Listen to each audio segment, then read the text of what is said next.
If there's one thing I dread about autism, is seeing my son go through a meltdown. And remember, during toddlerhood, this was one of the reasons that I had to take my son for autism assessment. And I did a video on that. You can go and check it.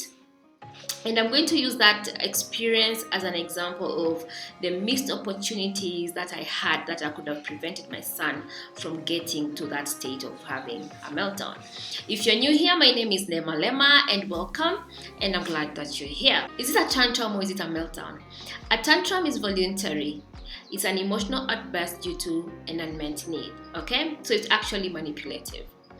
While a meltdown, it's usually involuntary. It's because of a neurobiological reaction that happens in the brain that makes your child manifest physically with an emotional outburst.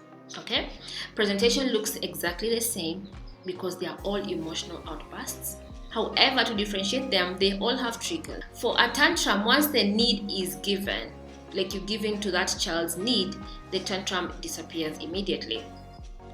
For meltdown, it's a whole process that you cannot just be reversed. Okay, so when a child gets to a meltdown, there's nothing that you can do to reverse it. They have to de-escalate and recover. So they have to go through the whole process by themselves. So meltdowns have stages. The beautiful diagram here somewhere which shows the stages of meltdown from Dr. Michael Ryan. And it shows that there are actually 7 stages, but there's some literature that shows there are 6 stages, but they're actually all the same. The first one is calm. Really, your goal is to always find your child in this stage, okay? And then the trigger, agitation, acceleration, of which they are all stimulation, crisis, which is the peak, and then de-escalation and recovery. It's usually wrong to assume that everyone is going to be in a calm state as a baseline, especially for children on the spectrum, because most of us children on the spectrum, either at home or in school or both, they're usually not accepted for who they are. They are still being forced to behave in a certain way, usually not understood, and there's very little awareness of what autism is, and so they're usually judged and discriminated. So you find these children are not at a calm state as a baseline. Most of them are in the trigger. Now, a child on the triggered phase does not have any physical presentation. So a calm child in that triggered phase, from outside they will look the same, but from the inside they are completely different. How will you know that a child is triggered? By how they are going to respond, by things that should be otherwise be okay, quote unquote. And I use okay, quote unquote, because okay is relative. So as a parent, you must be able to understand your child's normal behavior. And normal should be in reference to calm as the baseline, not as the triggered phase as the baseline. Now, I have an online course. If you are in a state that you do not really understand why your child behaves the way they have behaved and how best you can make sure that your child is constantly at the calm stage as a baseline, please go to our website, autismvoiceforchildren.com, shop, and you're going to see the beginner course. Please sign it up, okay? I believe it's going to be a worthwhile investment. Then the third phase is agitation. So for agitated phase, at this point in time, you find from your normal child, quote unquote, you find them start steaming. Okay, so for example, now in our case, during attending that birthday party, my son was actually very okay before we entered that party. When we entered, when people were so excited to see him, he was not able to stay in that main house, so he opted to go outside on the backyard. And even when we were in the backyard, he was just pacing. By the time you see a child steaming being exaggerated, that is already an agitation phase. So if for any parent, whenever you see your child starting to steam in a child who was otherwise calm, do not assume that. It's a communication that the systems are actually starting to be overwhelmed. And it's usually at this point in time where you're supposed to actually respond. Then if you don't, then you are pushed to acceleration phase, which is really means the agitation phase is now being accelerated, and before you know it, you're going to be dealing with a full-blown meltdown. So how are you supposed to respond? Number one, it should be your goal to always make sure that your child is in a calm state as a baseline. Accept your child, love your child, understand your child. Do not react to things that you don't understand. Educate yourself about your child's behavior and educate the people around this child about your child's behavior. The second thing is know your child's triggers. So if you understand your child's behavior, then you know when he's behaving like this, something has triggered him, then what is it? So as a parent or a caregiver, look around to see, is it the sound, is it the lightning, is it the noise, is it the crowd of people? Usually there's something that has triggered. Sometimes there are things that are outside, the sensory is outside, and sometimes the things are inside. Sometimes you may not be able to know, and that's okay, but the fact that your child is agitated, you may need to change that environment. Especially as a child, like now for my son who is a pre-adolescent, most of the triggers are more emotional. Frustrations, like he's learning something and he's not getting it as fast as he wants, so he really gets agitated or frustrated, and that sometimes it triggers his meltdown. So you really need to be able to understand your child's behavior. That really becomes the baseline. And how do they communicate when they are not tolerating? How does your child's team, how does your child regulate their emotion? For example, for my son, I should have picked that when we entered that place, my child was not able to sit in that room. So the fact he was just pacing outside, that should have sent a message to me like, this environment is overwhelming for your child, and so maybe we should have done something different. So whenever you find your child agitated, you only have two options. Option one is to remove the trigger from that child, okay? Option two is to remove the child from that trigger. The third thing is, once they've started being agitated and they're starting to steam and maybe they're accelerating, do not use such words such as stop or behave yourself, or start dictating on how they're supposed to be behaving, okay?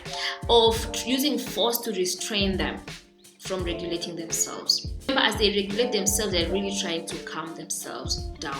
So you starting being controlling and demanding and trying to dictate on how things should be are only accelerating the problem. Then the fourth thing, do not give ultimatums. Stop or else I'll beat you, or I'm going to pinch you, or I'll throw you out. Stop distracting yourself with the phone. You've heard of people who say, when my child is throwing a tantrum, I stop looking at them, or I pretend to be very busy, and that sorts out. Remember, a tantrum is a manipulative behavior.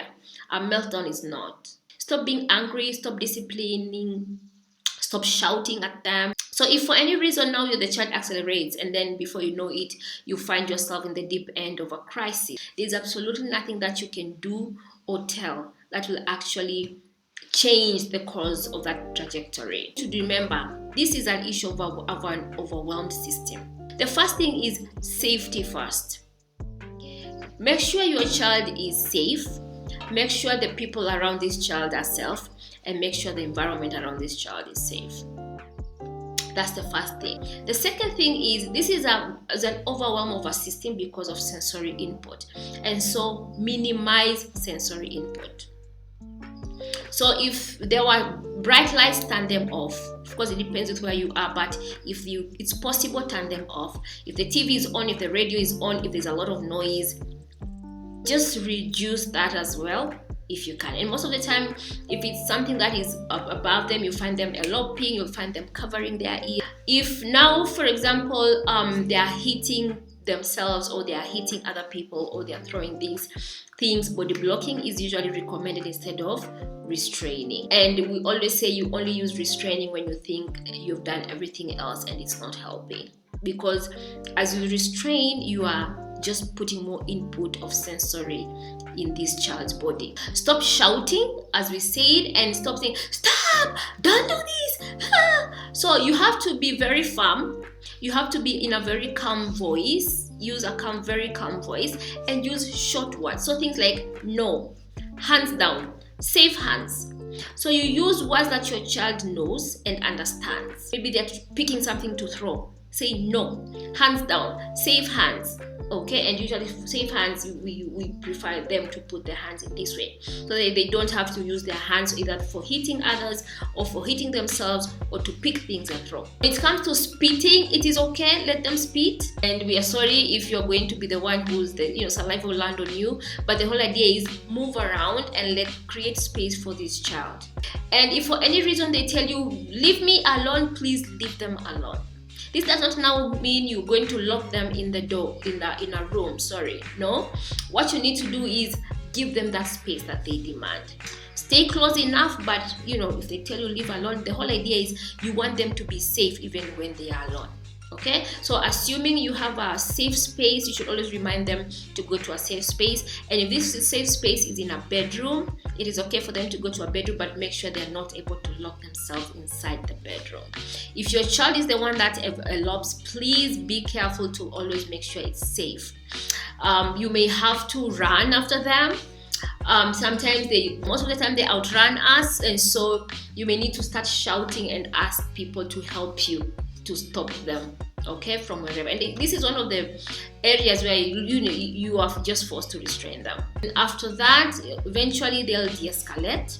So this whole thing from acceleration to peak to de-escalation may take a minimum of 20 minutes to a maximum of hours. So after recovery, you'll notice they are calmer, they'll come back to you. Most of the time they're apologetic, they'll start telling you sorry, especially if there was a lot of hitting and spitting and throwing things. Maybe now there are things that are even broken. They'll come and apologize. They can even ask for a hug. And that's why we always say, do not discipline a child because they're in a meltdown, because most of the time they too are also not in control. But I always recommend you ask them. Of course, if your child is a toddler, maybe this may not be practical, but for now, for a child who's like 7-8 years and they're speaking, you can always ask them, how can you help them next time? Okay, what did you do right and what did you do wrong? And remember, the whole idea is asking them so that you're able to learn and be a better person next time they have to go through that.